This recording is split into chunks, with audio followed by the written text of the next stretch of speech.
Hi guys, we're at the end of week 1 of taking 150 milligrams of sertraline to treat PPPD, CPTSD, and I'm going to say MDDS because I've been listening back to some of the recordings I had with the study coach, Dr. Yoni Arthur, back in September 2021, when I'd been on this roller coaster ride for 4 months, and she diagnosed with MDDS, which is Debarquement Syndrome.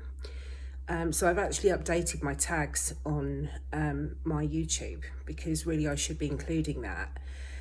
But it doesn't really matter what we call it because it's all a neural circuit. It's all nonsensical, and it changed. It was PPPD in the beginning. It became MDDS. It's just a phobic response to being in certain positions, which keeps moving around the body. So we can call it what we like.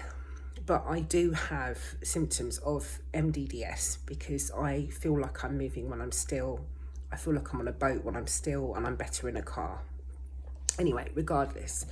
So week 1 on 150 has been rocky. But mainly because I went up on Saturday last week, and then I did the update with you on the Sunday or Monday, I think. The first couple of days were good. I was hopeful. And then bang, my period comes in.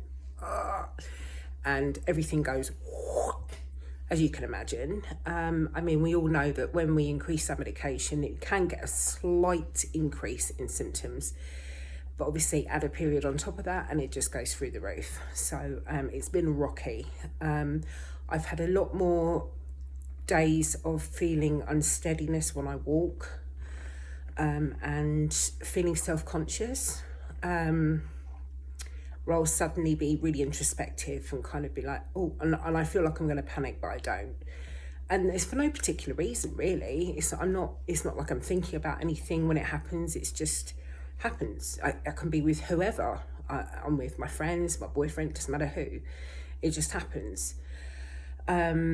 Chest pain has been, it's not pain, but it's symptoms of things like crawling across my chest. It's just nerves in my chest. So my chest has been tighter. It's been uncomfortable. I've wanted to rub it a lot more. So I've had those kind of symptoms, and the tinnitus came back briefly for a couple of days, but that's gone back down now, thankfully. My vision's been off again. I've had light sensitivity, blurred vision, all the fun stuff. But I've got to wait probably another 3 days, I reckon, before period finishes. So hopefully I'll start to level out a bit then. I am hopeful that it will help me, because the first 3 days, or 2 to 3 days, were good. And I was thinking, wow, this is actually, I can feel a difference now. I can really feel it. But, you know, as anxiety does, it kind of fills your head with doubt and uncertainty, and, you know, you start to need reassurance. And I'm part of a Facebook group, which is for people taking sertraline. And I reached out to, I don't really do Facebook groups, to be honest with you, but this one I do. It's called Happy Change. So I'm on that group, and I reached out to the guys there because it's all things to do with medication.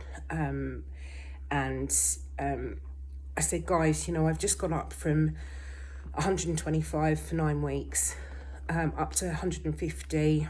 I've had a massive increase in anxiety. Please tell me this goes away. And as I'm writing it and press send, I'm thinking, why am I doing this? Because I know full well I'm going to level out again. But that's just how the anxious brain works, isn't it? And this guy responded that I'd spoken to before, and he said, you're going to be fine. It's going to be fine. You're going to level out and blah, blah, blah. And he said, in America, they call it Zoloft. In America, he said that people are given like 150 as like the recommended dose, whereas in the UK, they're a bit more cautious and they say 50. But actually, you know, people have started off at 150 in America. So I thought, all right, I didn't know that. Obviously, I don't take the opinions of everyone seriously all the time, but I thought, well, actually, you know, I probably should give this a good crack, you know. So I've reached 150. I'm gonna stay here, and I'm just gonna see what happens once this period goes.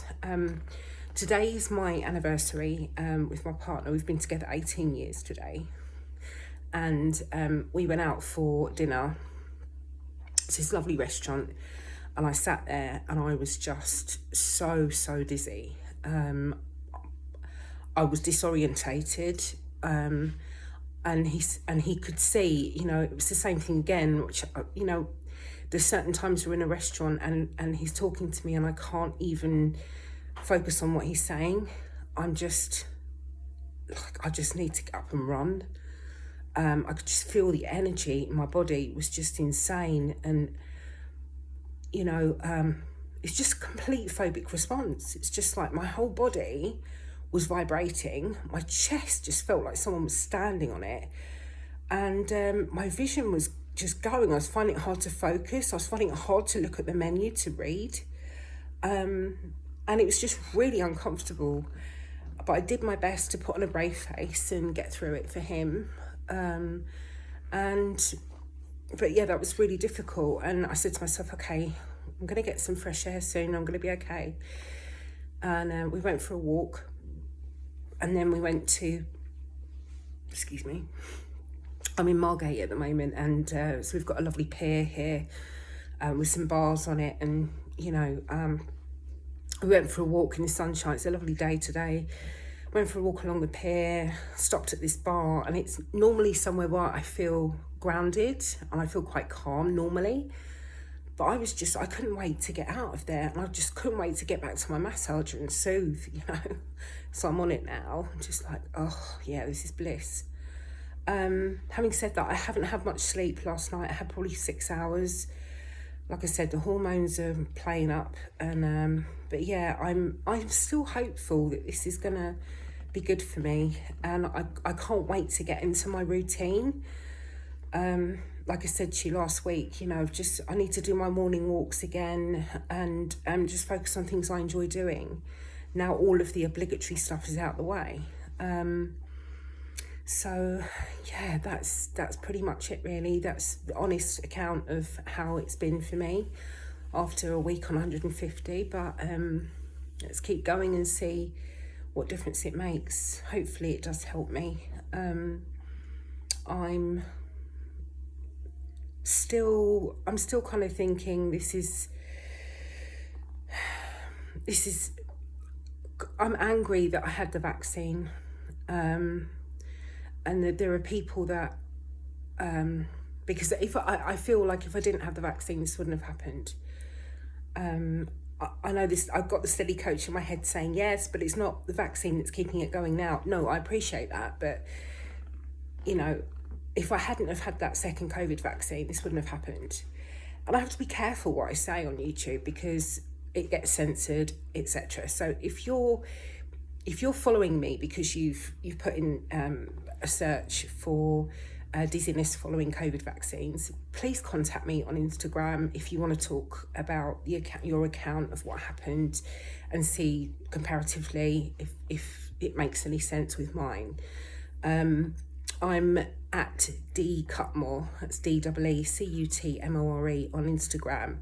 You can always send me a private message and we can talk there, because I'm kind of reluctant to talk very much about the vaccine on here, because this is really about dealing with it now, not what happened before, like why this started, because it doesn't really matter.